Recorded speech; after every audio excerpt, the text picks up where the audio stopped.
एक सुंदर सा छोटा सा गांव था जिसका नाम था रामपुर। उसकी सुंदरता की चर्चा दूर दूर तक फैली थी। ये गांव चारों ओर हरे भरे खेतों और मीठे पानी की नदी से घिरा हुआ था। गांव की हवा में मिट्टी की सोंधी खुशबू और पक्षियों का मीठा कलरव हमेशा महसूस होता था। गांव में सभी मिलजुल कर रहते थे, पर उनमें से एक था रमाकांत, जो बहुत गरीब था। उसकी गरीबी ऐसी थी कि सुबह की रोटी के लिए उसे शाम तक का इंतजार करना पड़ता था।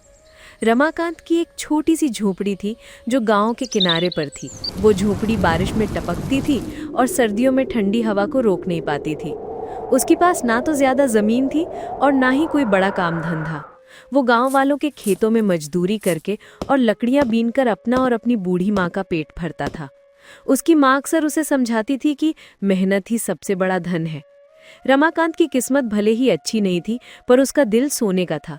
वो बहुत ईमानदार, मेहनती और हमेशा खुश रहने वाला इंसान था। उसकी सादगी और उसकी मुस्कान उसकी सबसे बड़ी दौलत थी।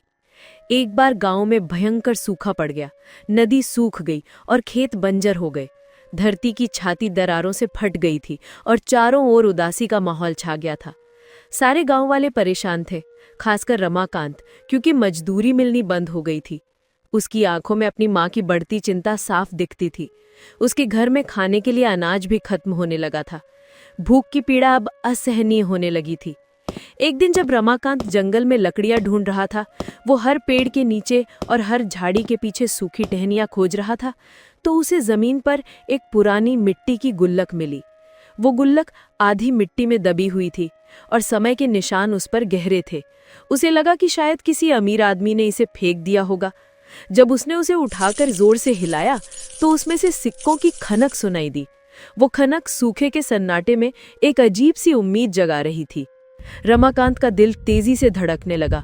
एक पल को उसके हाथ कांपे, पर अगले ही पल उसने अपने मन पर नियंत्रण कर लिया। रमाकांत गुल्लक को कपड़े में लपेटकर सीधे गांव के मुखिया श्रीमान धर्मपाल के पास गया। उसका मन विचारों के द्वंद्व में उलझा हुआ था, पर ईमानदारी का रास्ता उसके लिए स्पष्ट था। मुखिया जी अपने बरामदे में बैठे थे और गांव के कुछ हिसाब किताब देख रहे थे। मुखिया जी गांव के सबसे सम्मानित और न्यायप्रिय व्यक्ति थे। रमाकांत ने सम्मानपूर्वक जमीन पर हाथ जोड़कर प्रणाम किया। उसके चेहरे पर घबराहट और एक अजीब सी शांति का मिश्रण था। आओ रमाकांत, इतने घबराए हुए क्यों हो? क्या हुआ? सब ठीक तो है ना? तुम्हारा चेहरा बता रहा है कि कोई बात जरूर है। मुखिया जी प्रणाम। सब ठीक है, पर मुझे रास्ते में एक चीज़ मिली है। मैं ये आपके सामने रखना चाहता हूँ, क्योंकि मुझे नहीं पता कि मुझे क्या करना चाहिए। मेरा ज़मीर मुझे इसे अपने पास रखने की इजाज़त नहीं दे रहा है। रमाकांत ने कपड़े में लिपटे हुए पुरानी मिट्टी की गुल्लक उनके सामने रख दी। वो गुल्लक एक साधारण वस्तु थी, पर उसका मूल्य बहुत अधिक था। ये क्या है? इतनी पुरानी लग रही है। क्या इसमें कुछ है? ये किस चीज से भरी है? जी मुखिया जी, जब मैंने इसे उठाकर हिलाया तो इसमें सिक्कों की खनक आई। मैंने इसे तोड़ा नहीं, क्योंकि ये मेरी अमानत नहीं है। इसे तोड़ना और इसके धन को लेना चोरी के बराबर होता। मुझे लगा कि इस सूखे के समय में किसी ज़रूरतमंद या किसी अमीर व्यक्ति की खोई हुई पूंजी होगी। मैंने सोचा, मैं गरीब हूँ, भूखा हूँ, पर किसी की कष्ट की कमाई पर मेरा हक नहीं है। मेरी माँ ने हमेशा सिखाया है कि हमें अपनी भूख मिटाने के लिए किसी और की थाली नहीं छीननी चाहिए। मुखिया जी ने ध्यान से रमाकांत की आंखों में देखा, जहां लालच का कोई निशान नहीं था। उनकी आंखें निर्मल और दृढ़ संकल्प से भरी थीं। उन्होंने धीरे से गुल्लक उठाई और उसे जमीन पर तोड़ दिया। गुल्लक के टूटते ही जमीन पर सोने और चांदी के सिक्के बिखर गए, जिनकी चमक से बरामदा जगमगा उठा। बरामदे में एक सुनहरी रोशनी फैल गई, जो रमाकांत के चरित्र की शुद्धता को दर्शा रही थी। अरे भगवान! रमाकांत, तुम जानते हो कि ये कितने पैसे हैं? ये इतना धन है कि तुम अपनी और अपनी माँ की जिंदगी बदल सकते हो। तुम अपनी झोपड़ी को एक महल में बदल सकते हो। गांव में भयानक सूखा है, तुम्हारे घर में अनाज नहीं है।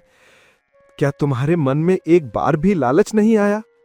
क्या तुम्हें अपनी गरीबी का ख्याल नहीं आया? मुखिया जी, सच कहूं तो एक पल के लिए मन डगमगाया था।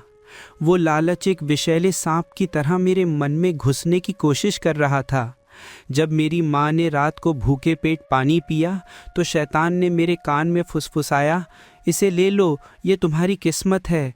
पर फिर मेरी माँ की सीख याद आ गई। उन्होंने हमेशा कहा है, बेटा धन तो आता जाता है, पर एक बार अगर ईमान चला जाए तो वो कभी वापस नहीं आता। मेहनत की रोटी में जो स्वाद है वो चोरी के सोने में नहीं। मैं जानता हूँ कि इन पैसों से मेरी भूख 2 दिन मिट जाएगी, पर ज़मीर की आग मुझे ज़िंदगी भर जलाएगी। मैं शांति से जीना चाहता हूँ, ना कि पश्चाताप की भावना में। इसलिए मैं चाहता हूँ कि आप गांव में मुनादी करवाएं, जिसका ये धन है उसे मिल जाए। रमाकांत, तुम इस छोटे से गांव का गर्व हो। तुम्हारी ईमानदारी की कहानी पीढ़ियों तक सुनाई जाएगी। इस सूखे में जहां इंसान एक दूसरे का हक छीन रहे हैं, तुमने इंसानियत का सबसे बड़ा धर्म निभाया है। तुमने हमें सिखाया है कि नैतिक मूल्य भौतिक संपत्ति से कहीं अधिक कीमती हैं। मुझे इन सिक्कों की कीमत से ज्यादा तुम्हारी ईमानदारी की कीमत है। आज तुमने मुझे सिखाया है कि गरीबी का मतलब ज़मीर का गिरना नहीं होता। मुखिया और सारे गांव वाले उसकी ईमानदारी देखकर दंग रह गए। गांव वालों के सिर शर्म से झुक गए, क्योंकि उन्होंने सूखे के समय में अपने छोटे छोटे स्वार्थों को पूरा किया था। सूखे के समय जब रमाकांत खुद भूखा था, तब भी उसने लालच नहीं किया। उसने अपनी भूख से ज्यादा अपने उसूलों को महत्व दिया। अगले दिन गांव में मुनादी हुई, पर गुल्लक का असली मालिक कोई नहीं मिला। सभी ने सोचा कि ये किसी ऐसे यात्री की होगी जो कई साल पहले इस रास्ते से गुजरा होगा। तब मुखिया ने फैसला किया और गांव वालों से सलाह ली। मुखिया ने रमाकांत को बुलाया और कहा, रमाकांत, इस गुल्लक का मालिक कोई नहीं मिला। हमने हर संभव कोशिश की, पर कोई दावा करने वाला नहीं आया। इसलिए गांव वाले और मैं ये फैसला करते हैं कि तुम्हारी ईमानदारी का इनाम ये गुल्लक ही है। आज से ये धन तुम्हारा है। ये तुम्हारी ईमानदारी और नेक नियत का पुरस्कार है। रमाकांत की आंखें भर आईं।